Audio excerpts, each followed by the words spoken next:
Welcome to South Asian Environment Dialogue. This is a program, you know, that we discuss a range of issues on environment, climate change, and development.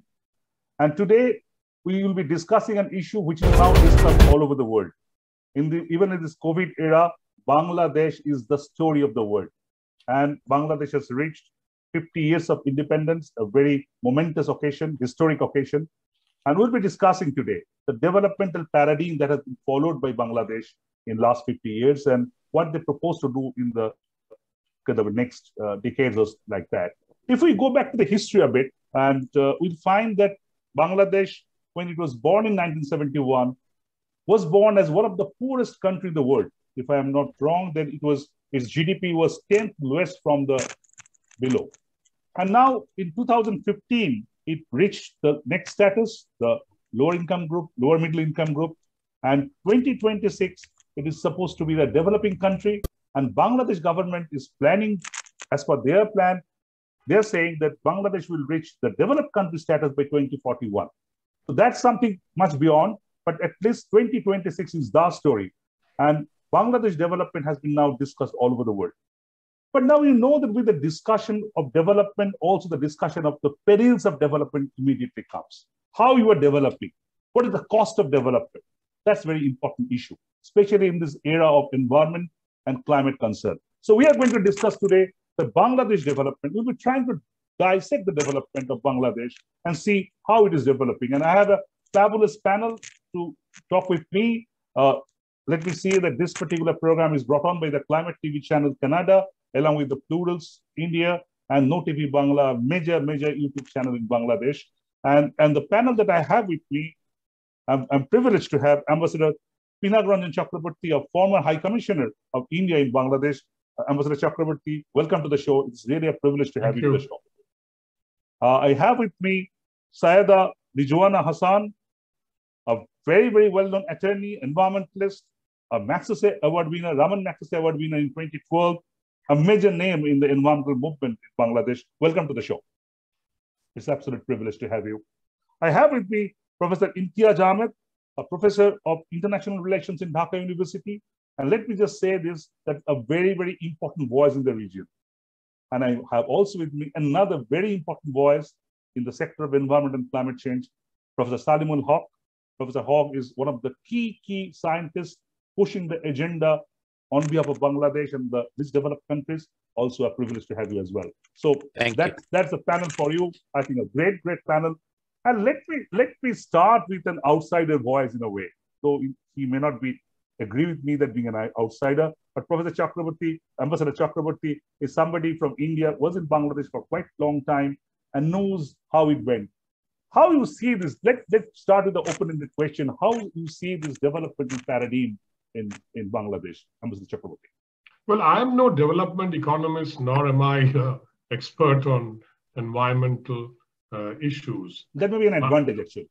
Well, it maybe could be. I can, as you said, bring in an outsider's view. Well, we go by outcomes. I mean, in my profession, we go by outcomes. And, you know, when you take an initiative or you do a project, I think the outcome evaluation is very important. I mean, that's a very general principle, but in diplomacy too, and it is very important. Whatever we are doing, we look at outcomes. And so if I look at the outcome, then I would say in an overall macro sense that Bangladesh has performed magnificently. There is no doubt about it. I mean, I think anybody would agree with that. And today it is on the cusp of becoming a developing country. Right. And of course, that will have its own fallout on various rules, regulations, etc., privileges that as an LDC Bangladesh gets in terms of trade, GSP, etc. But that's a different issue altogether. Now, I think your program really wants to examine that this development that has taken place all round, I would say. Right. Long way to go. We all are long way to go still. Poverty is still around, etc. But then the kind of development that Bangladesh has achieved in the human development arena as well, apart from economic development, I think we need to sit back and look at it as to what has been the cost. You mentioned the cost of development. Now, right. Right, we'll come to the cost a bit later. Let's have a quick round about this paradigm. Let's kind of know an outline of this paradigm. And if I may go to Professor Ahmed, Professor Imtiaz Ahmed, you have been seen it all. How you feel, how you see this developmental discourse? Thank you, Jayanta. One has to take a look at history. I think it's important, which we don't often do. Somehow we are stuck with very, a kind of a narrow understanding and look at Bangladesh more from the point of view of what it has done in last 15 years or so. I think it's important to take a longer view. And the reason I say, because back in the 18th century, China was the largest economy in the world. So what we have today in China is a re-rise of China. And in 18th century, undivided India, and I want to emphasize the word undivided India was the second largest economy in the world. And in that undivided India, Bengal was the richest province. And that's the reason why the British came all the way for the honey that was there in Bengal and literally colonized Bengal and deindustrialized Bengal, literally deindustrialized Dhaka. Dhaka was one of the very prominent industrialized country in those countries. It was a cotton country. So this coming back of RMG is not surprising. And Bangladesh doing little bit better now is not surprising, because what the British tried to do was to make a cartographical massacre of Bengal. And it's a serious cartographical massacre, which we don't really focus on, because if you look at when we talk of Bengal, it's always a greater Bengal, Bihar, Orissa, and Bengal. That was what Bengal is all about. And they deliberately they massacred, set aside Assam first, then Bihar, one by one, and then in 47, East and West. Still, almost like coming out of your grave, you say, no, I'm still alive. Like a phoenix. Just like a phoenix. And we have a fantastic line from Shamsur Rahman. Poet Shamsur Rahman said, and I want to say that in Bangla first, Ekhonu dariye achi e amar ek dhoroner ahonkar. That I am standing is my pride. So Bengal, and the reason why this little bit of re-rise that happened in Bangladesh, because even with the cartographical massacre, is the 8th largest country in the world in terms of its demographic, keep in mind. And there are 3 exceptionalities, I say, when it comes to Bangladesh and rest of South Asia. There are 3 exceptionalities which we need to see. The first exceptionality is in South Asia, Bangladesh is the only People's Republic. Now, no one focuses on that too much for some reason, but when Mujib wanted to name the country, he never had a second thought. And it is in his writing, People's Republic of Bangladesh. This is an interest. It could have been Republic, but why did he attach to People's Republic? Well, some people say that he could be, maybe he was mesmerized by his trip to China, because he has this interesting book on China. If you have read that, you will see that even back in the 50s, he was quite excited about China. So whatever it is, there are altogether 5 People's Republic today. As when I'm speaking, the oldest one is North Korea. The second is China. The third is Algeria.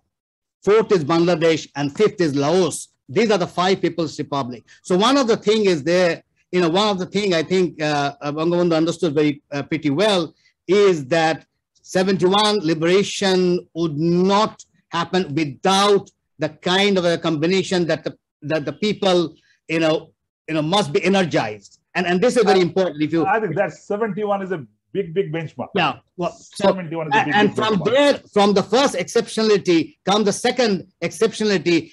Bangladesh is the only South Asian country which fought a liberation war. Now, people would say Netaji Subhash Bose. Yes, but Netaji Subhash Bose never got the power. And then he fizzled out to Japan and into, with fascism and all. So Bangladesh, you have this liberation war. I was just a class 9 student, but I left my parents. I went to Agartala. I literally slept on the pavement. Now, I always tell, look, pandemic is nothing for me, because I have seen 71 and 9 months horror. I have gone to the, if you look at the refugee at that time, if you look at those, you feel quite comfortable. Wow, what, Imtiaz sir, that is a very, very important part, that 71 and its impact on the developmental discourse. I think I'll come back to that. But let me have a quick round with, let me go to Sayada Rizwana, madam, that there are perils as well with the development. And I know that you are a very strong, you have your strong opinion about the developmental discourse and the environmental kind of fallout of that. How you see this, how you classify this development in Bangladesh? See, it's definitely development for a few, there's no doubt about it. We just got statistics out that says that 1% of Bangladeshis hold 16% of our national economy. 10% of Bangladeshis own 40% of our national income. So whatever development is happening, you are seeing mega structures, new power plants, huge 4-lane, 6-lane roads, but they all have a cost. And I wish I was lucky like Pinakji in saying that I look at the outcome. I have to look at the process. And I don't think that the process is very equitable. I don't think the process is democratic. I don't think it's inclusive. I don't think it has been very transparent and accountable.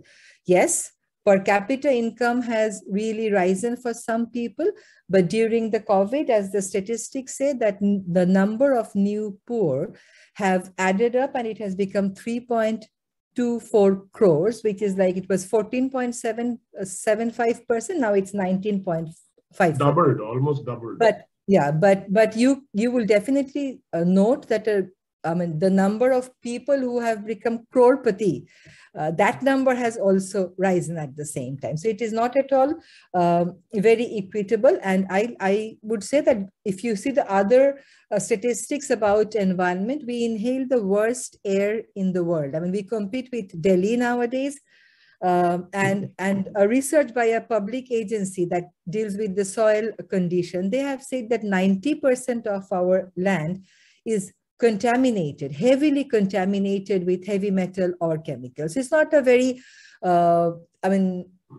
assuring scenario for the future. I mean, you can be having mega projects, but if you keep on destroying the rivers, you will be able to create 10 more mega projects anywhere in the world, but you will never be able to recreate a river. And that's what we are doing.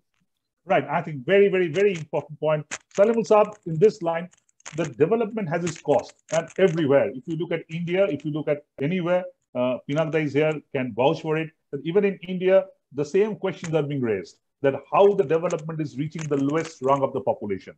Is it actually going or not? How the rivers are being destroyed, how the forests being destroyed. So those questions are everywhere. But end of the day, if you look at the macro data, Bangladesh has really reached a certain point. But also these concerns are there. As an environmentalist, as a climate expert, how do you see that?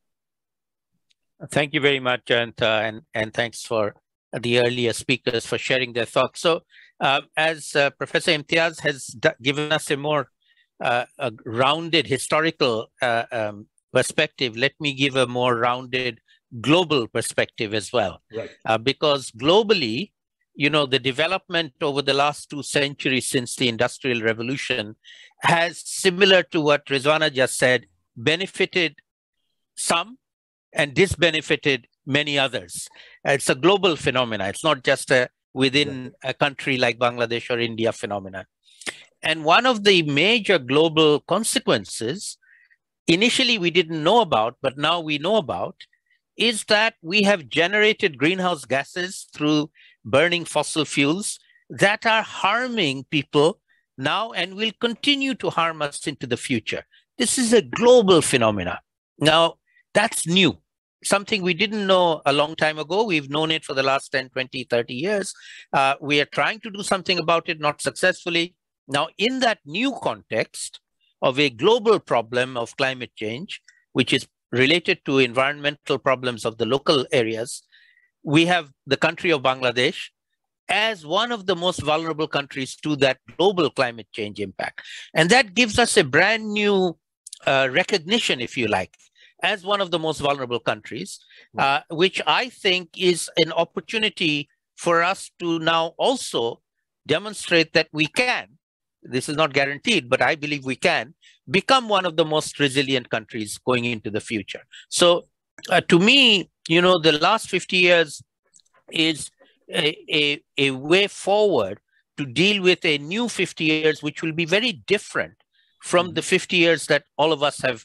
I'm not sure if Rizwana is over 50 years or not, but the rest of us are. The last 50 years we have seen, the next 50 years that our children will see will not be the same world, not the same world in any way, shape, or form.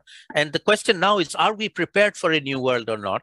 And to me, that is the challenge before us in the context of Bangladesh and in the context of South Asia more broadly. That's a very important point, that whether our politicians and the political executives really appreciate this, the need to go for a different 50 years. I was just talking some time back to the person who was supposed to be the mayor of Kolkata Corporation. I was telling him that don't see the same mayor. I can see the same person, but you should work in a different way. You just can't work the way you have done the last 5 years. You have to acknowledge environment. You have to acknowledge the climate change in the next 5 years. So that's the way it is. Absolutely right. And it's great that we will come to that. But Pinak, the very important question is rising.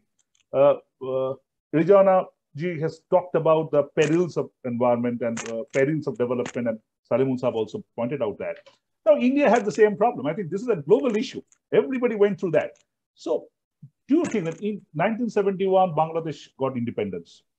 So, you feel that Bangladesh has actually learned a lesson from India for the developmental discourse, or it hasn't? It followed the same treaded path with the same treaded problems.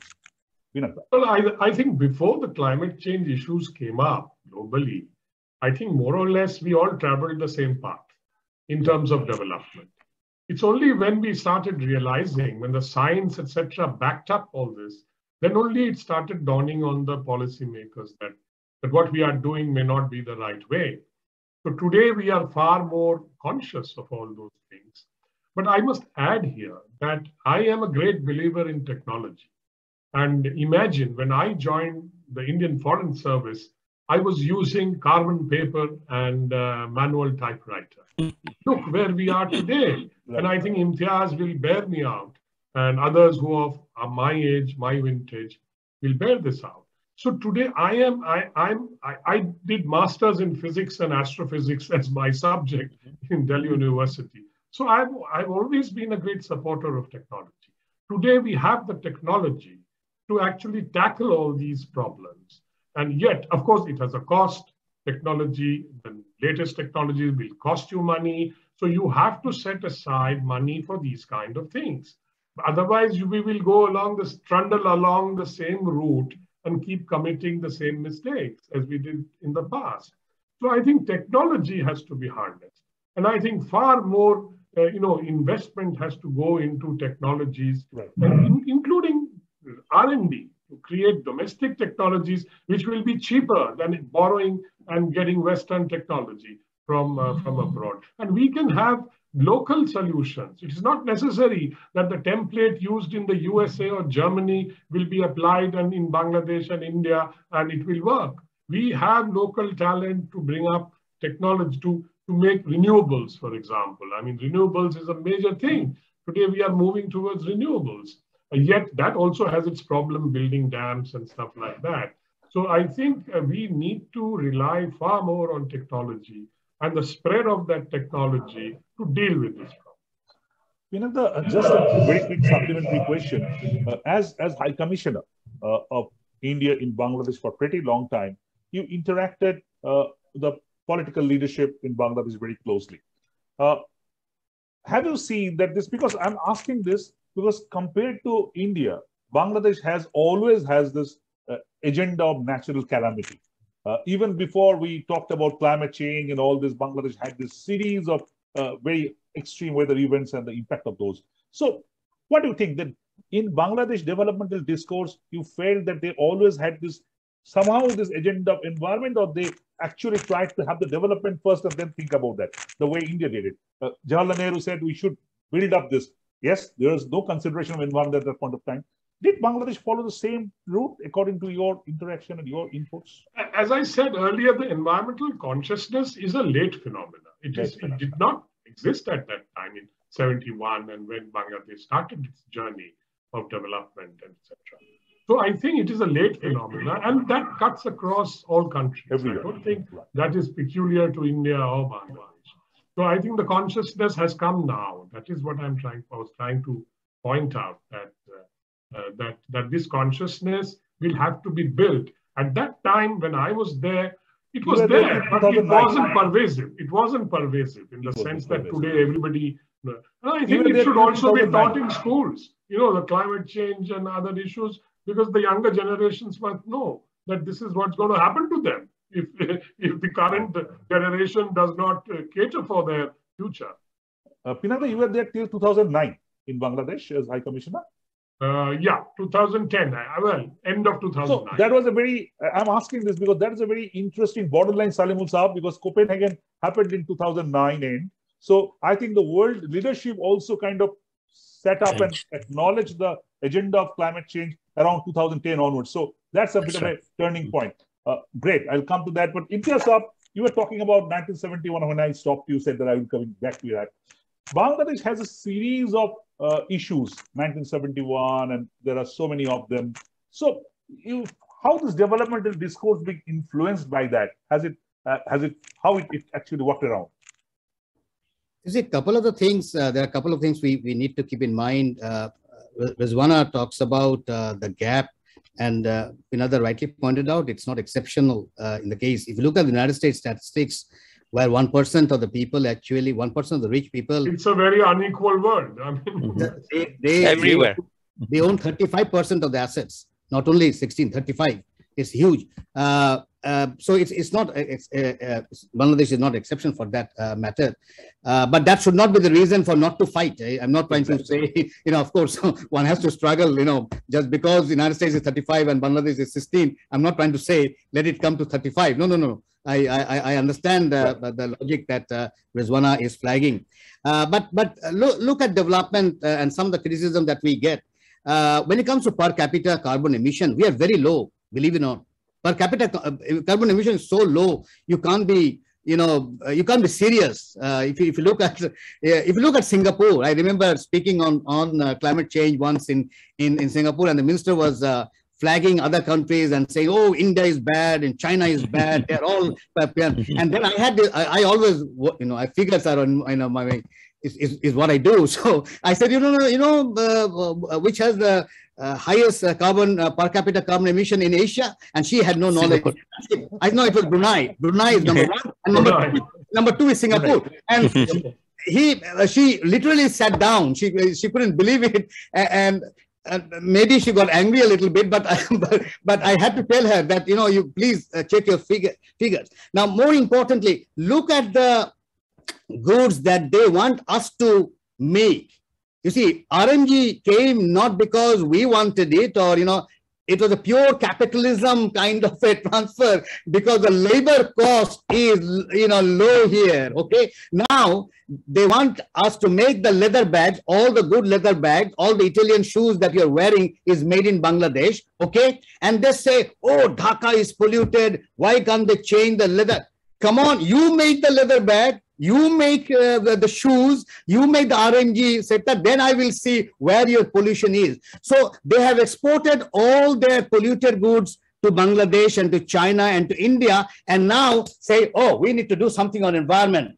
Because there is a politics. What we call the dirty industry. Exactly. There's a politics in the environmental discourse. This is what I want to flag. Salim Bhai would know much more on this. You know, the serious politics on this environmental discourse. They want to bash us up because it helps them out, and so that they can say, oh, you put more money. Why didn't you give $1 more for the environment, you know, pollution that you're doing? Why don't you give $5 more? That you are not going to give. That's right.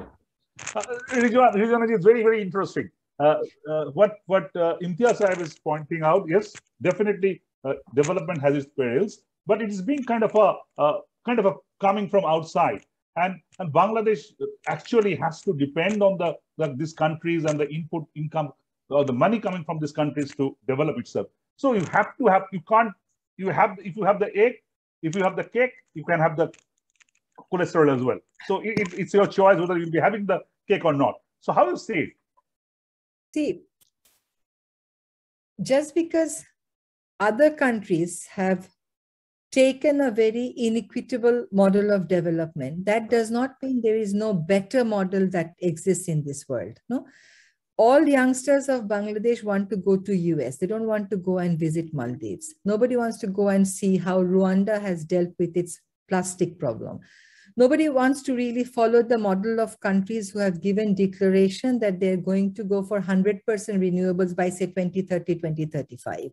So the issue is, just because you have the Western model of development, and that has not been very democratic, that has not been very equitable, you have to follow that same model. That is an argument that I don't buy, because they developed at a point of time when the alternatives were not known, when the alternatives were not there in the public domain. Now I am developing at a time when I know that instead of investing in coal, if I invest in renewable, if I invest in solar, that will actually better address the developmental needs of the future generation. And when it comes to economic arguments, solar perhaps now is more, makes more sense economically than coal and gas and other fossil fuel. Right. So there is no bar in thinking beyond the box, and there are countries who are actually doing it. That's number one point. Number point is, when we talk about development, I mean, it's not about not having garments. It's not about not having tanneries. It's about having them in an environmentally benign way, having them firstly because we are poor. But because we are poor doesn't mean we spoil our rivers. Because we are poor doesn't mean we keep on extracting our groundwater. Doesn't mean there is nothing that can, tell the entrepreneurs, or that can inspire or kind of tell the policymakers to have systems in place where the water can be recycled. You can do all this, but you're not doing any of this. You're just following that development model that kills the nature, because you're not actually valuing your nature system. That you're not. Rijwana, just sorry to interrupt you. Coming back to you as well, actually, that what's stopping? That's a very important question. The points you were raising, it's not that the politicians don't know this. They do know this. So what's there is stopping them from traversing that path, or they kind of always want to follow the traded path, the tried and tested path, rather than going for a new one? What's stopping? It's a mindset. It's money. It's a kind of an axis of the whole lobby and everything. What do you feel? What really is stopping them? It's quick money. Quick return. I mean, it has to be really quick, really fast. I mean, you can go slightly slower. If you lose 3.4% of your GDP, which is 6.5 billion USD because of environmental pollution, then if you could spend only 1.2 billion, which could, 6.5 billion you lose, which is 3.4% of your GDP. Now, if you could invest, say, 3 billion, you could save 1.5% of your GDP loss because on environmental consideration. But nobody is interested in doing that calculation, because our democracy also has a role to play there. We have never voted for the same party twice. So everybody is in the rush of making quick money. I mean, when there has been fair election, it has never been one party making it for 2 consecutive terms. So they all want to make quick money. And it's also the failure to do the calculation on a longer term. But you see, it's an era of climate change. It's not only development of one generation. I can leave behind my children with 100 tanneries and 3,000 garment industries. But if they don't have water to drink, will they be able to enjoy the development? That is the question we have to now ask. Absolutely. Salamul Saab, it's always been said that investing for environment gives you a long-term dividend. Investing against environment gives you a very short-term dividend, quick money, as Rijwana has been pointing out. What's your take on that? That's absolutely correct. And Rizwana is completely correct. And not only in a very localized national context of one country, but this is also a global phenomena of all countries. As I said, going back to the global phenomena, this lack of investment or short-termism is going to come home to roost to the rulers themselves, because they are leaving behind a planet for their own children and grandchildren that is much, much worse than the planet that they inherited from their parents. So, you know, this new thinking, new paradigm is something that every country is going to have to deal with, and globally we are going to have to deal with, and we are dealing with it, by the way. Old people simply do not change, do not accept. Young people do. So young people of all countries need to be the ones who are uniting and coming together and moving us forward together, country by country, but then also globally. And it is really a global movement that we need now. We need to think beyond national boundaries, because national boundaries are becoming less and less important. We think they're important. They're not really that important. They didn't stop COVID from coming in. They won't stop many other things from coming in. But Saribul Saab, just taking the point forward, as you said, it's a global problem. The same question that I was asking Rizwana-ji, that why this mindset does not changing? If it's being talked all over, the scientists are showing it, it's on your face, the climate change and the environmental problem. Imtiaz was talking about it and everybody was talking about it. Bangladesh, Pakistan and India are the three most air polluted countries of the world. And we keep fighting at the borders and all that. So the point is this, that what's here is stopping the leadership? Are they not concerned about the country? What they are concerned about? I am not getting it. Why they are not still seeing this reality? Well, I'll give you a very general answer, which I think is applicable everywhere in every place. Old people don't change. Rich people don't change. Powerful people don't change. Then and as it happens, then you are excluding the entire America and Europe, because they are including them. Right. You know, we are ruled. Every country is ruled, and the whole world is ruled by old, rich, powerful people, and they don't change. Right. Can I come in? Yes, Sir, you were trying to add something? No, I'm not. No, fine, great. Then what's in future? Let's now, we have about 15 minutes of time. Let's talk about the future. We spoke about 30 minutes about the past. Let's talk 15 minutes for the future. Even in India, this discourse, I'll come to that Rampal and all this in Bangladesh is happening. There are a lot of hue and cry.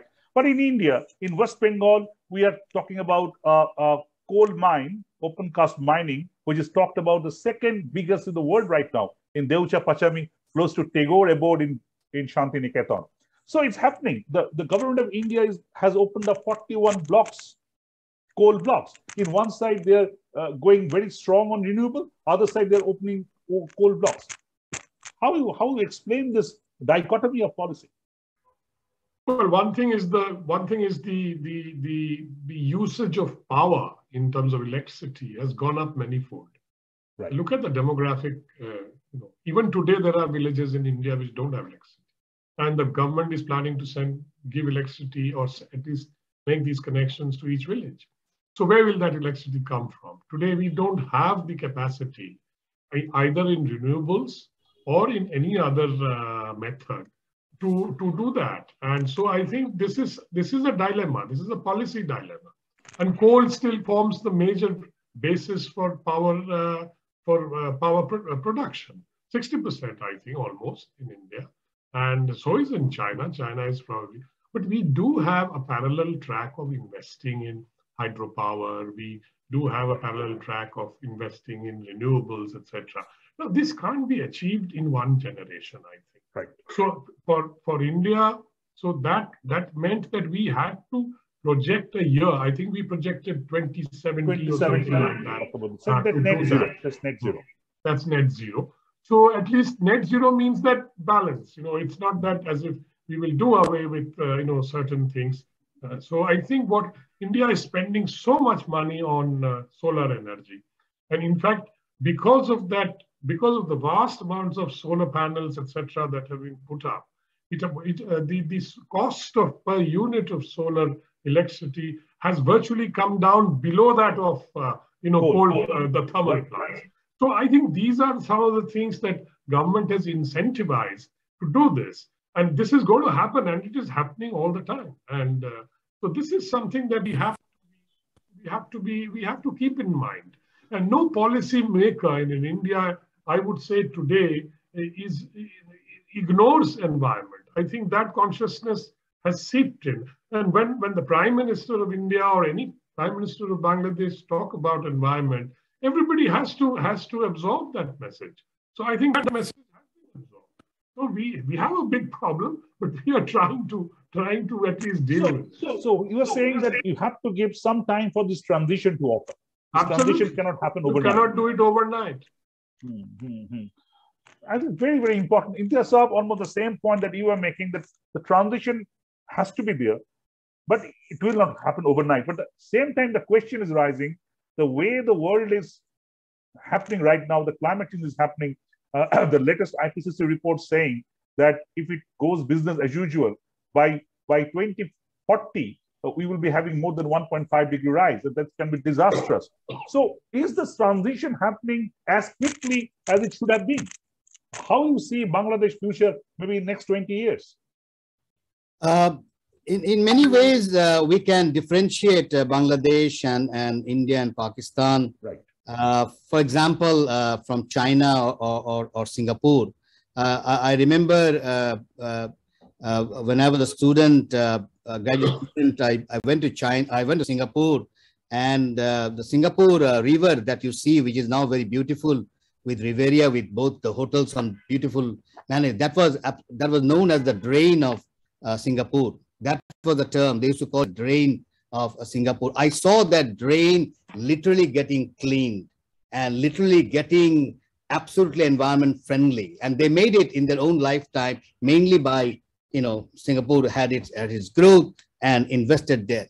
I have seen rivers in China, including the Yellow River. You have to go there and see how they have invested and changed. And I can say, okay, 30 years back and now, absolutely remarkable changes in some of the rivers and lakes in China. It happens in Thames Why? as well. Because they invested there. It happened in Thames as well, in London. Yeah, so whereas in the Bangladesh case, and I have made this point several times, the more corruption that we have in Bangladesh, the more developed countries benefit from that corruption, because the money ultimately goes to Canada, UK, Australia, New Zealand, and USA. That's the point. You see, we are always looking at corruption. We are not saying where is the money going. Money is going somewhere. If that money was reinvested in Bangladesh's casino, for example, probably some casinos would have developed. But they end up, and the developed countries don't even ask question, where is this money coming from? We have terms like Begompara in Montreal, in Toronto, and in Malaysia, etc.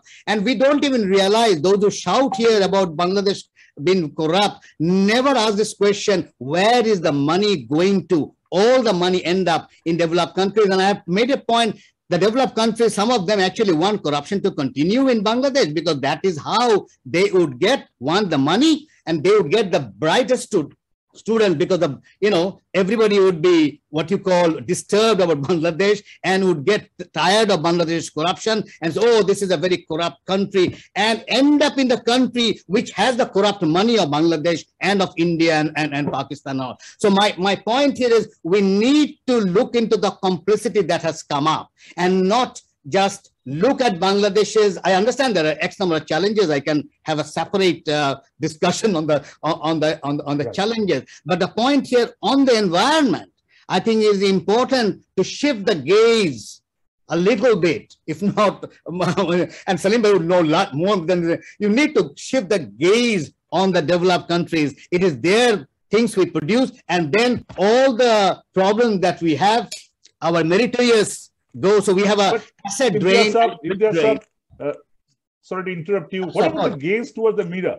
What about the gaze towards the mirror? What's the leadership doing? I'm not talking about Bangladesh only, also in India. Yes, right. You were saying that it's going outside, but what are our leadership doing enough to protect the development along with the development and environment together? Do they think about environment when they take the developmental discourse?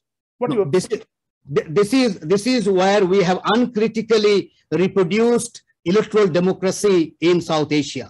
And this is the reason why Mahatma Gandhi was against this electoral democracy. And he said very clearly, and I'm quoting Mahatma Gandhi, he said it is a heartless doctrine, because what it means that 51% can impose his will on 49%, and I'm against it. Now you don't need 51%. You can have 34% and get 2/3 majority.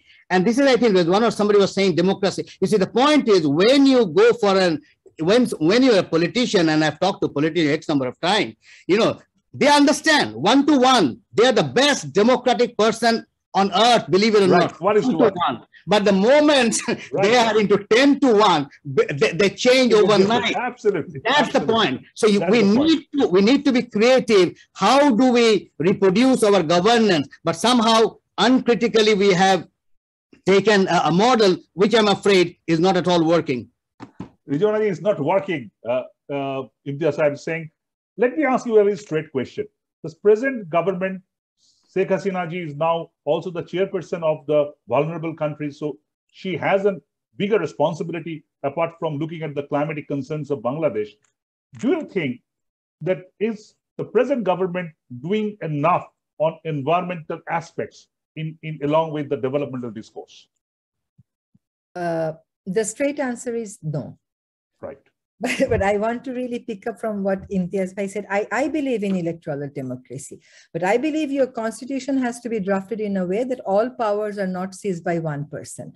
I believe that your rules have to be laid down in a way that the opposition also has some power, or at least the power to raise the issues in the parliament and to really fuel the discourse of public debate. I would never say that I don't believe in electoral democracy, because Gandhiji, before making that quote, said something before it and also something after it. The whole context has to be taken into consideration. And I will not hold the Swiss bank responsible. I'll first ask what my anti-corruption commission is doing and what my government, my political government is doing to empower the anti-corruption commission so that it doesn't have to seek permission from the government to file a case against a bureaucrat or someone in power. If you have that sort of a rule in your country, all your money will be right out to USA. The US people are not sending their money to Bangladesh because they have a system and we don't have a system. We can drain out our money to US and Canada. So I won't put the blame on them. I would first put the blame on myself and ask my question. Would like to hold my government responsible. I don't think the government is doing enough. I think the government is following a very fast track of development, which is, as I said in the beginning, not at all process. Sorry to interrupt. Very important point. Very fast track of development. Their point is you really need to leapfrog. A country like Bangladesh needs to leapfrog. I have spoken to many Bangladeshi experts from time to time. They said, yes, we know the perils of development, but we need to leapfrog. How you kind of counter that?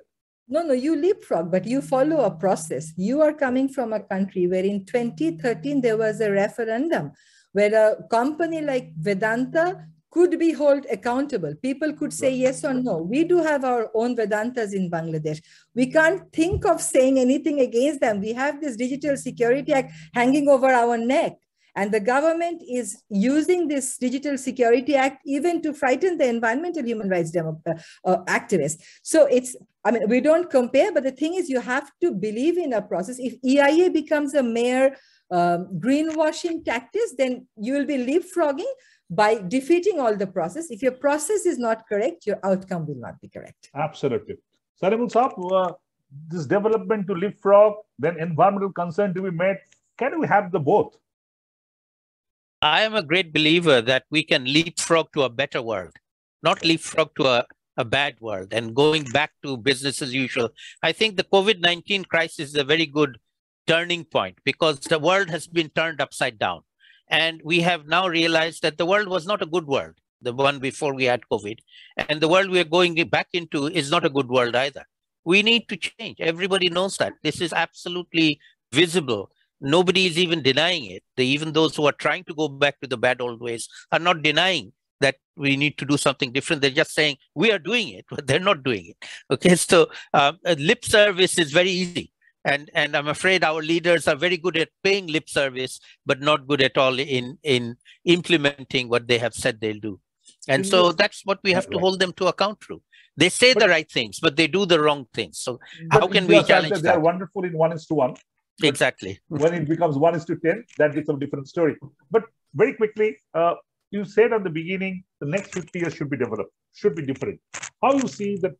What's your prescription of Bangladesh development? Say the next 20 years, because Bangladesh is supposed to be 2026 and 2041. Sure. I have a very strong prescription. In fact, earlier today, I had a meeting with a group of young people from Bangladesh where I made the same point. And I make this to young people all over the world. You need to think of yourself, and I'm speaking now to the young.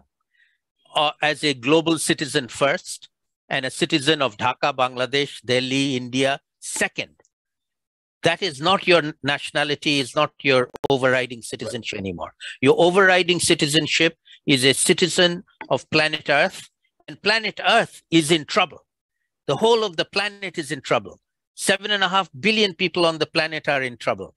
And you need to be finding forces that you can join up with in your own country and in other countries to tackle it. It's a global problem, as I said.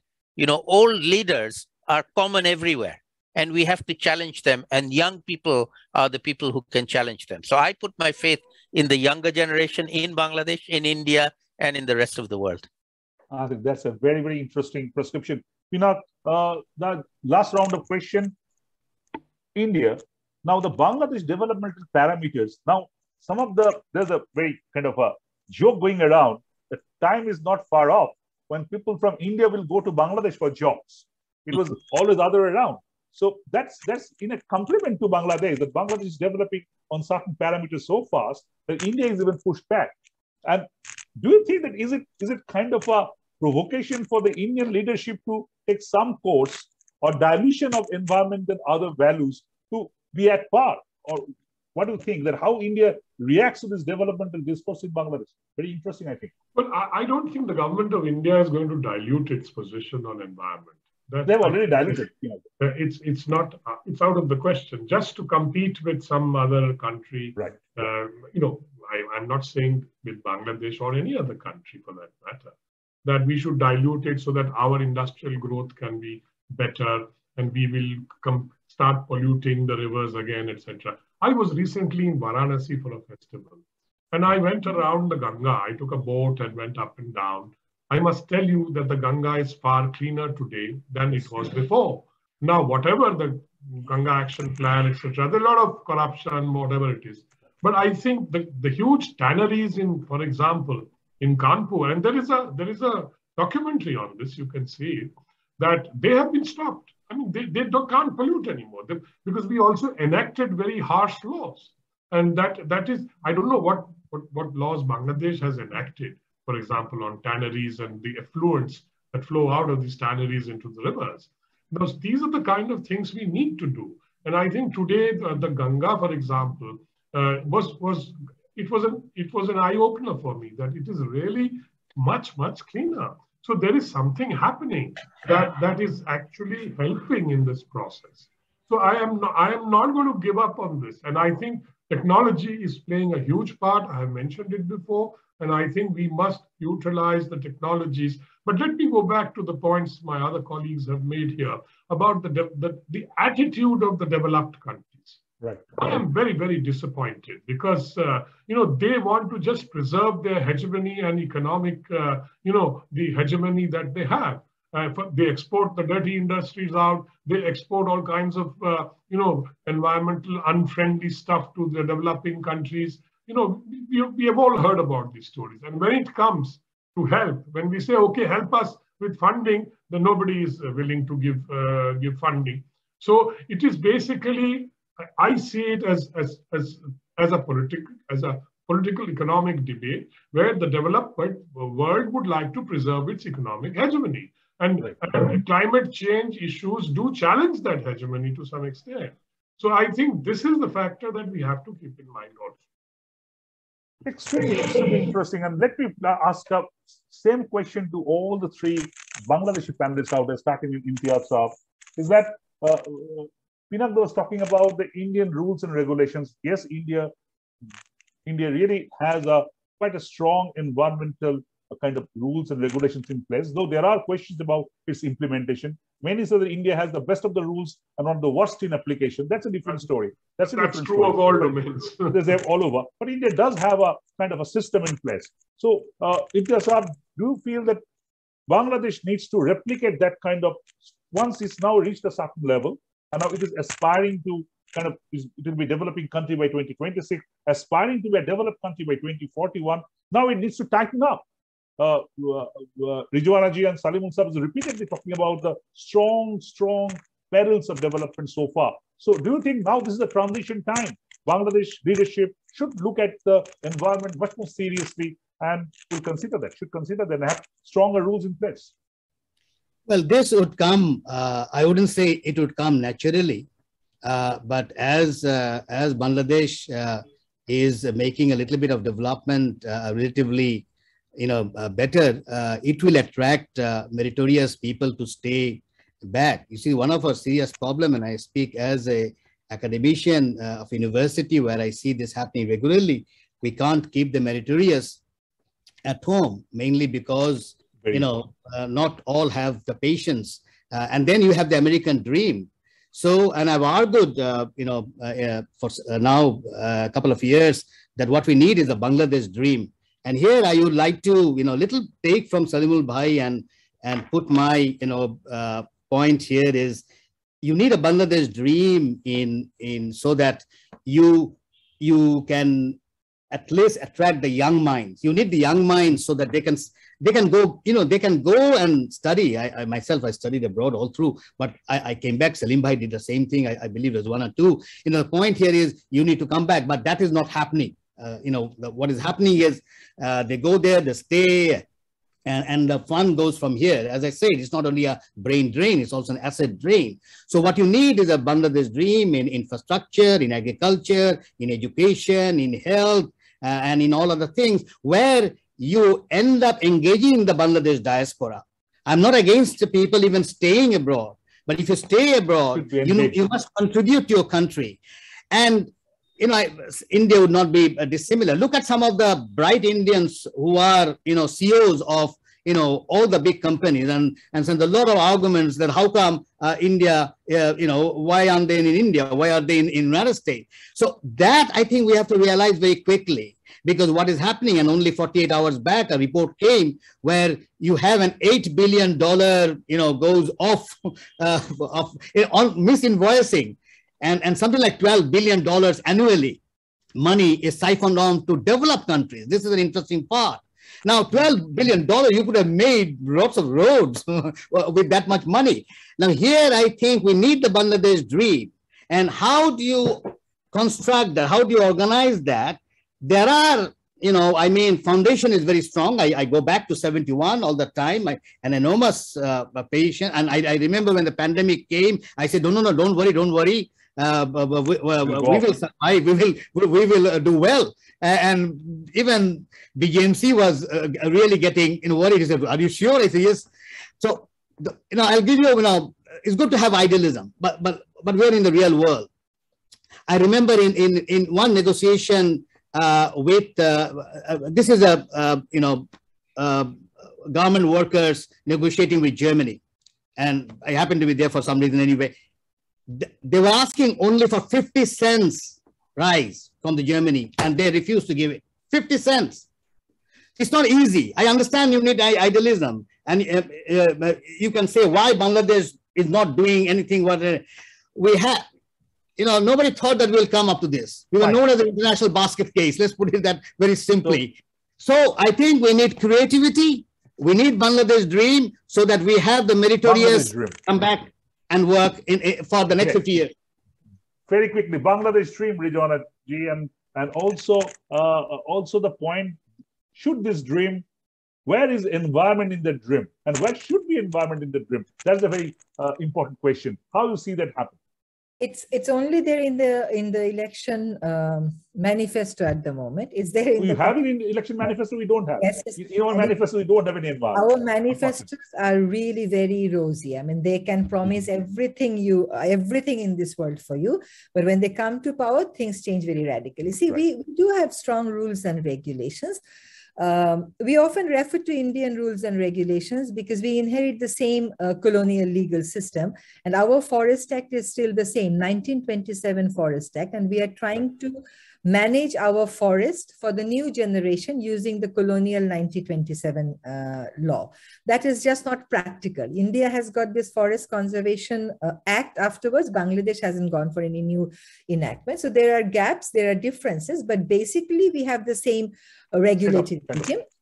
Your institutions are very very strong. I mean, we not only refer to your laws and regulations, we mostly refer to the judgments that came out from the Indian Supreme Court and the judgments that are coming from the National Green Tribunal. They also at times frustrate us, but in most cases, they are very inspiring for many of us. In the case of Bangladesh, our higher judiciary used to be quite independent, but with the shrinking of our democracy, there has been institutional weakening at all tiers. At least that's how I feel it. And we get many good judgments in Bangladesh, but we end of the day do not really get the justice because the political process is not with us. The party process is not with us. So the judiciary delivers its justice following the rules and laws in most cases. Right. But the judgments we don't really get. And talking about the future, I think no politics will be sustainable in today's world. I mean, you can be in power for 20 years, but for your politics to be sustainable, you must hear what is not spoken out. So the new generation perhaps are not speaking out, but you know the challenges you're creating for them. So it's not only me voting. Tomorrow, when my daughter will be voting or my granddaughter will be voting, they will definitely like to see strong commitments for environment because we know what we are leaving behind. That's not at all responsible. The new generation will definitely demand an environmentally sensitive and responsible leadership. And without responding to that need and that aspiration of the new generation, I don't think that even the party politics will be sustainable. Will survive. Salim sir, final question to you. Rijwana ji talking about this agenda of how it goes with the politics. But in politics, you have to choose from good from the bad or bad from the worst. If everybody is worse on that scale, and if nobody has that agenda of environment, how you can choose one beyond the other? So how you see it? I'm not talking only about Bangladesh, but in the South Asian context, do you feel that this young generation you are talking about, will they make it count? Or the Rijwana ji talking about the daughter or the granddaughter will be voting, asking for environmental commitment. Do you see it happen in near future, or this is the discourse we are doing to go like that? I see it happening. I'll give you a very practical example, Jayanta. You know, President Biden, when he became a candidate to stand for president, he was not an environmentalist. He didn't even know anything about climate change. He had no position on climate change. He was forced by the young people of the United States who voted him into office. He would not have come into office without the younger generation vote. And they now are dictating his climate agenda and have made him into a climate proselytizer. None of that was something he had before. He has been changed by his own Democratic Party young activists. That's the power of young people in the most powerful country in the whole world. It's a good example, in my view, for the rest of us. And I'll just pick up on Imtiaz's Bangladesh dream, which I love to use. Yes. I'll quote him on that. I do think it's a dream that we need to use to inspire our young people, not just in Bangladesh, and this is true also for India and the South Asian countries more generally, is the diaspora. You know, I meet regularly with young Bangladeshi origin people in the UK and in America and in Canada. They all have the same dream. They want to help the country. They don't have to come back, but they can help. And so to me, the dream is not just come to Bangladesh and make it into a prosperous country, but make Bangladesh into a global leader. And I really do believe that when it comes to tackling climate change, you know, a long way to go. And Rizwana has a long litany of things we have done wrong and we can do much better. But I do believe we can do much better. And Bangladesh can play a leading global role going forward, and the rest of South Asia as well. I think a great discussion. Somewhere you have to end. It's a fascinating discussion. We started with the development and we ended up with the dream. And in between development and dream, there have been dialogue, there have been democracy, or the shortfall of democracy. If you have to really incorporate the agenda like environment, climate change, the very rightly said, those are much more kind of new things. But the politicians, end of the day, as Joe Biden have to, they really do need to recognize somewhere down the line. And I think all of you said that the voters, the people abuse these governments. If they push it on them, if you do this or you are not going to get my vote, that is going to happen. I think end of the day, democracy has this role of turning the development into a much more holistic development with the sustainability being incorporated into it. a great discussion. Thank you for your time. We conclude here. Thank you. Thank you very much. Thank you.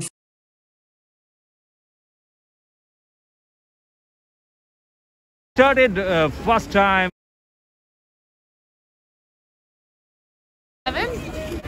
But right now, close by in Toronto.